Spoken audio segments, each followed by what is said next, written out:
తన ఎదపై రతనల్లా నిన్ను నిలిపే మొగుడొస్తాడు.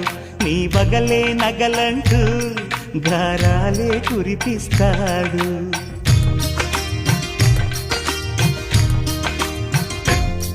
తన ఇంటికి కళ్ళ తెచ్చే మహాలక్ష్మిగా పూజిస్తాడు. తన కంటికి వెలుగిచ్చే మణిదీపం నీవంటాడు. ఈ పుత్తడి బొమ్మ మెత్తని పాదం మోపిన ప్రతి చోట నిధి నిక్షేపాలు నిద్దురలేచి ఎదురొచ్చేనంట. కలలో ఇలలో ఏ కన్నికి ఇలాంటి పతిరాడనిపించి వరుణ్ణి వరముగా ఇవ్వండి. కనీ విని ఎరుగని వేడుకతో వివాహం జరిపించాలండి. దేవతలారా రండి, మీ దీవెనలండి.